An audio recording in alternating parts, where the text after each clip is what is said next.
asunto de nuestro ministro de Economía. Bueno, lo que no baja en Argentina y está marcando un nuevo récord es el grado de morosidad de las familias, especialmente de los jóvenes, y se da en toda la línea de crédito, tanto personales como tarjeta. Yo ayer me estaba acordando, cuando el grado de morosidad estaba en el 2% y pasó al 5%, a partir de ahí yo empecé a hablar de eso acá. Guarda con el grado de morosidad, cuando pasó del 2 al 5, ¿saben en cuánto está ahora? En el 12 para las familias, en el 12. Después hace como 2 meses que vengo reclamando alguna medida por parte del gobierno, ¿sí? Que baje alguna línea a los bancos. Y hoy los chicos lo daban en los titulares, que sale el Banco Nación a rescatar a todos los que tengan deuda. Hoy vamos a estar averiguando bien en el Banco Nación a ver qué saben. Particularmente se ve el crecimiento de la morosidad en los préstamos personales, que están por arriba del 14%. Esta dificultad de los hogares para cumplir en tiempo y forma con sus deudas es un factor clave a la hora de explicar por qué la tasa para este tipo de financiamiento se mantiene muy positiva en términos reales. Fíjense que está en términos del casi 70% anual en los últimos 2 meses, cuando la inflación está en torno al 30%. Entonces eso es lo que significa tasa positiva para los créditos. La segunda línea con mayor morosidad es la línea de las tarjetas de crédito, que está en el 12%, mientras que los créditos prendarios hipotecarios las cifras son más chiquitas. Los prendarios están en un 7% y los hipotecarios están en un 1,5%, aunque en ambos casos también se verifica un aumento respecto de los meses previos.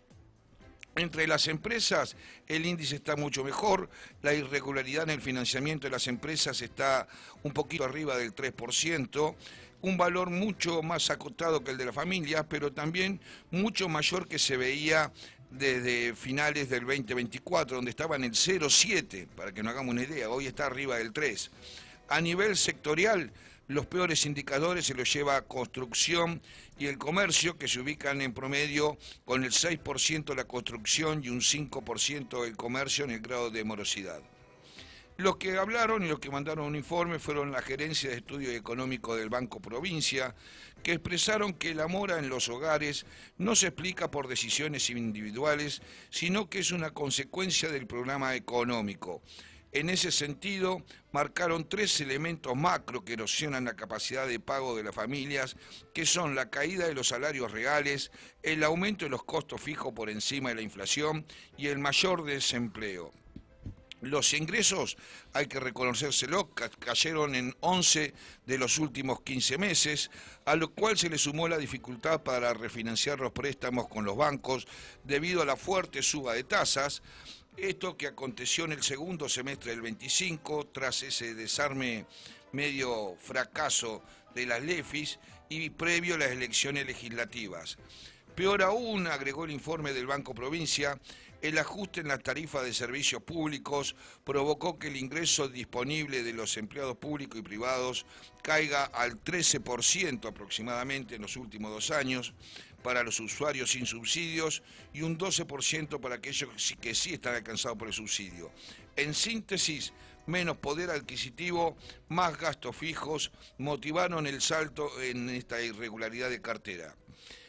Yo decía que era preocupante mirar los jóvenes. El 40% de los jóvenes menores de 25 años que tomaron un crédito tienen problemas para repagarlo.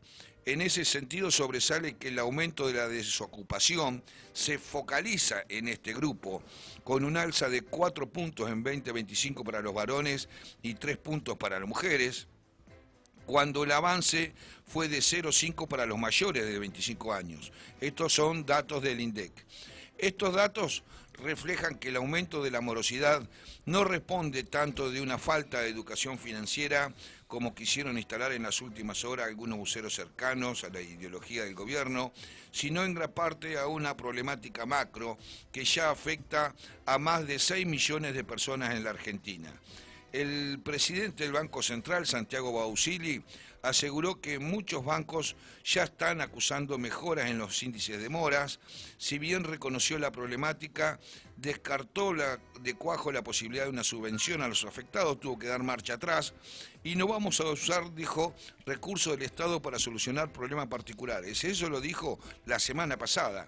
¿Qué pasó en una semana para que saliera el Banco Nación a subsidiar y alargar los plazos para que si vos tenés una deuda con tarjeta, vos tenés una deuda de un crédito personal, sea en el banco que sea, tenés que arrimarte al Banco Nación y averiguar? Nosotros hoy vamos a estar averiguando en Banco Nación, mañana te vamos a contar bien la posta a ver cómo viene. Cambiamos de tema, Javier Milei volvió a hablar de pedo de buzo. ¿Y eso? ¿Sí? ¿En referencia a qué? A la economía, A la economía. que despega como, se va para arriba como pedo de buzo. ¿Y vos lo ves eso? No, ¿En base a qué dice eso? y bueno, vamos a ver. Y Caputo enfatizó que ya no hay más posibilidades de sostener el equilibrio de las cuentas públicas en base a más ajustes en el gasto público. La economía necesita crecer, definió el ministro de Economía. Chocolate por la noticia. Se dieron cuenta, ¿no? Un poquito Sí, tarde, ¿no? un poquito tarde. Los que evolucionan la evolución de la actividad económica con lupa le dan chances a Milei en busca de la reelección, pero para eso depende necesariamente de una mejora en la economía.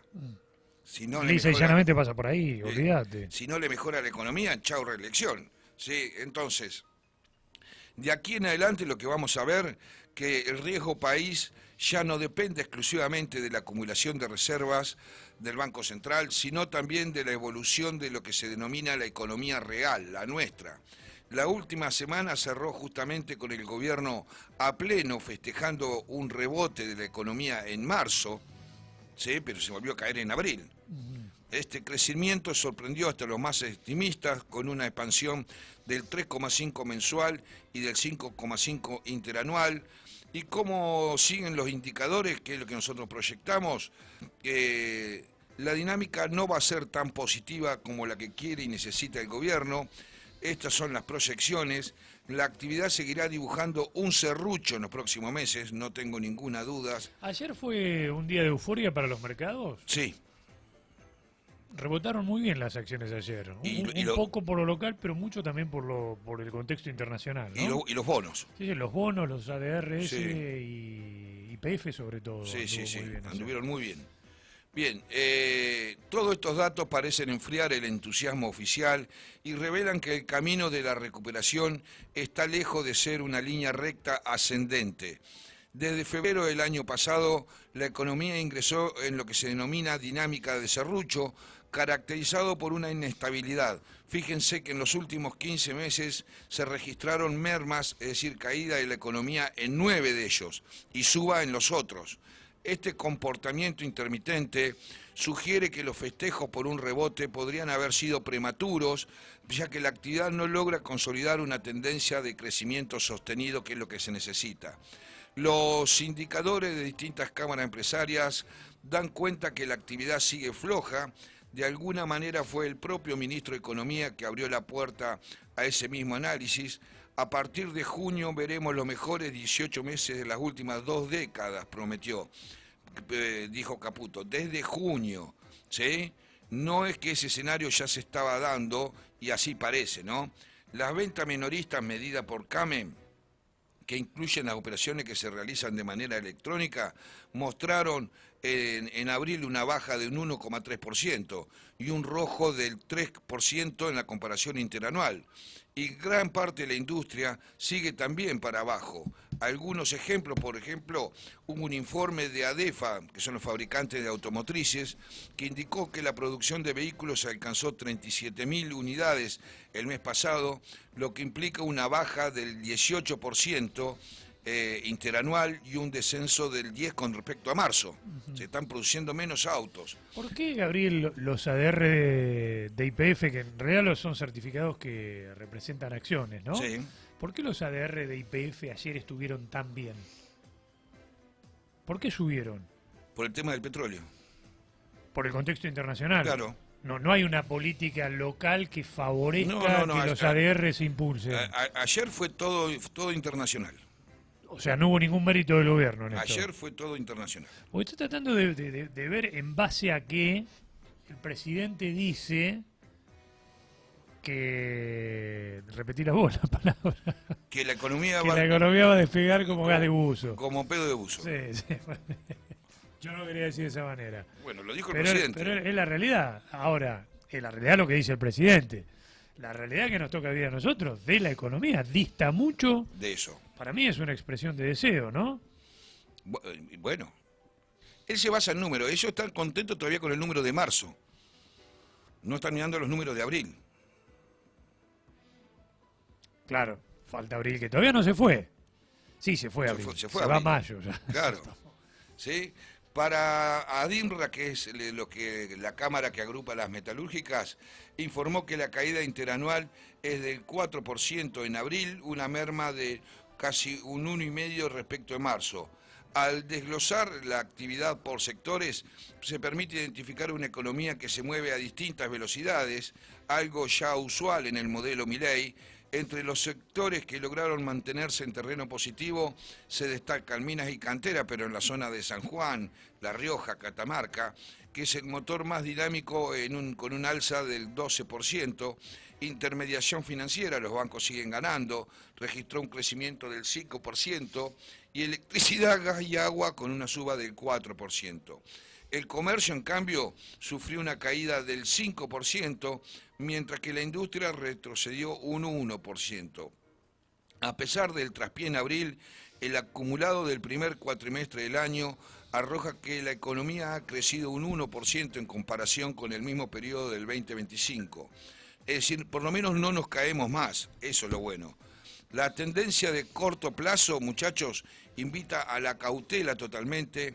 El promedio de los últimos 3 meses, febrero-abril, muestra una merma de 0,5 respecto al trimestre previo. Esto implica que si bien se espera una recuperación, va a ser totalmente moderada y estará sujeta a la volatilidad de sectores claves y a la capacidad económica de salir de esa dinámica de serrucho que estamos metidos, que viene marcando el ritmo de hace más de un año. Mientras el gobierno por ahí celebra los brotes verdes, los números de abril advierten que la raíz de la recuperación es muy poca profunda. No la vemos nosotros. Bueno, pero basta con palpar la economía diaria acá en Olavarría. Date una vuelta por el centro, mirá los comercios, Sí. cómo está funcionando, hablá con la gente. La realidad es que yo no veo ninguna reactivación, todo lo contrario. Yo creo que estamos en un stand-by, con el televisor apagado. ¿Qué falta para el encendido? No lo sé. En algún momento va a haber que encenderlo. Pero bueno, eso es lo que estamos. Yo te digo, para aquel que escucha las cosas del gobierno, esta es mi postura por lo menos. Y el último tema, el Banco Central, ustedes lo daban en los titulares, pisó el acelerador con una abultada compra de reservas, la segunda más alta en lo que va del año. La cosecha del agro empieza a tomar ritmo y explica gran parte del buen desempeño del tipo de cambio. Pero el sector del campo no está solo, el auge de exportación de energía con el precio internacional del petróleo en torno a los $100, más los dólares de las inversiones productivas y emisiones de títulos de deuda y liquidaciones de préstamos bancarios en moneda extranjera, anticipan que la racha de compra de reservas y la calma cambiaria se va a extender por lo menos hasta mediados de año.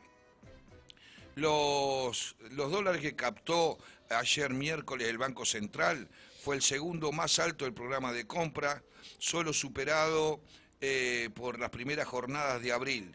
La entidad ya está acumulando un total de más de 8.000, casi 9.000 millones en lo que va del año. En menos de 5 meses ya atesoró el 87% del objetivo anual que tenía. La cosecha gruesa del campo empezó ahora sí a ingresar a pleno en el mercado. Tras las liquidaciones moderadas de divisas que se registraron en la primera mitad de mayo, que llamaron la atención por la estacionalidad, y tras un abril de abultadas compras del Banco Central, En los últimos días se observa mayor agilidad en las ventas del complejo agroindustrial, con un notorio aumento en los ingresos de camiones en las terminales portuarias. Me tocó estar hablando con gente que anduvo por el lado de la ruta que lleva al puerto Rosario. Dice que es impresionante la cantidad de camiones que hay. Son todos camiones que van a descargar. ¿Y qué cargan? ¿Dónde tiran el cereal? Lo tiran arriba en los barcos. Claro. ¿Sí? Y es lo que estamos exportando. Y eso explica gran parte de la mejora de las compras de reservas. Es uno de los pocos ítems de la economía que está funcionando hoy, Sí, ¿no? exacto. Yo diría que esto recién empieza, la liquidación recién empieza de acuerdo a datos del sector. Hasta mediados de la semana pasada se había comercializado apenas el 30% de la campaña de soja y 40% de la de maíz, es decir, hay mucho por delante. Por lo tanto, aún queda mucho por vender, que son dólares por ingresar al mercado de cambios, lo que va a ocurrir de manera gradual, no como shock, durante las próximas semanas, salvo que algún factor inesperado paralice o reduzca drásticamente el ritmo de stock que aún queda por ingresar, cosa que yo no veo, ¿sí? Sigo creyendo que se vienen grandes compras por parte del Banco Central. Ustedes lo van a estar dando en los titulares todos estos días, que el Banco Central compró, el Banco Central compró, el Banco Central compró, el Gran Central compró. ¿Esto qué va a hacer? Que el tipo de cambio se mantenga con calma en lo que resta de acá a agosto, septiembre por lo menos, es decir, va a estar girando en torno a los 1.400 pesos. Y estimamos que la autoridad monetaria, es decir, el Banco Central, apunta a impedir una mayor apreciación del peso, por lo que tendría incentivo para comprar más reserva y mantener la cotización estable en torno a estos niveles. El superávit comercial sigue firme, esto también le agrega otra entrada de dólares en el mercado. Las exportaciones de bienes ascendieron a 8.000 millones en abril, lo que implicó un incremento del 33%. Sin embargo, las importaciones bajaron, una merma del 4% en las importaciones. ¿Y por qué las importaciones bajaron? Porque estamos comprando menos porque no hay actividad comercial. Entonces los containers llenos de cosas para vender no están llegando directamente. Hay que revisar cada dato. Estuvimos mirando los datos que nos cuesta leer bastante, de las exportaciones de petróleo en el marco de crecimiento de la producción de vaca muerta y los precios internacionales de la guerra de Medio Oriente, y el rubro energía y petróleo exportó unos 1.500 millones, lo que explicó un crecimiento del 86% respecto al año pasado.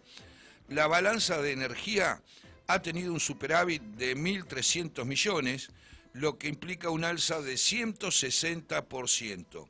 Y otra fuente de ingresos en el mercado de cambio, además de las emisiones de títulos y liquidaciones de préstamos bancarias, es las inversiones productivas, es decir, el RIGI está funcionando, aunque parezca mentira, no en Olavarría, sino en la zona de Neuquén y Río Negro.